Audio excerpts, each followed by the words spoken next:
Vesna, Valentina, tu ste obje na liniji? Tu sam. Jasno, ti si se prvo javila, pa ajmo s ovom prvo porazgovarati. Kako si? Evo, radno. Vrijedno, znači na poslu?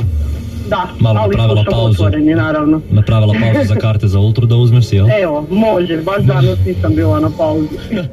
Ovaj Maradin je totalno odlipio. Totalno čovjek odlipio, ali pratite Darija Maradina na YouTube. Lik je totalno van serijski. A inače vojte na otvorenom radiju, ko ne zna. Jel smije reći da je to otvoren radio? Smije, ali dobro, ne, znaš šta me briga. Dobar je, samo što je totalno odlipija u zadnje vrijeme. Svađa se s ljudima, razumiješ? Došao u Branimira, meni prijatelj tamo radi. Kaže mi da nije ima nikakva problema dok nije došao taj Maradin.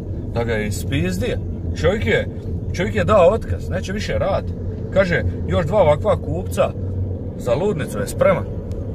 Maradin, nemoj to, brate, raditi. Uništija si tog čovjeka u Branimira koji ti je ljubazno prodavao dijelu. Znam da se ženiš, znam da si pod stresom. Ali, brate, mili, smiri se malo, razumiješ? Tako da, ja sam vam samo reći, Dario se ženi sad 23. Dario, uz tebe smo svi, drži se i nek taj brak, brate, malo potraje.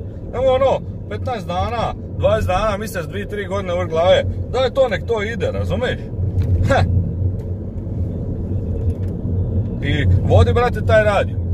I daj malo više dalmatinske pisme, ne samo te neke gluposti slušam da puštate. Daj, brate, malo mi daj pravu pismu, pravu muziku, a ne te što ti puštaš. Motherfucker Maradin, jel? Kako ne? Pam, motherfucker Maradin. Totalno si odlipija, dragi moji. Sretno ti u braku i sretno ti s tim poslom što radiš i snimaj dalje, laprdaj, glupiraj se i budi što jesi. I nemoj me više kopirati, jel ti jasno?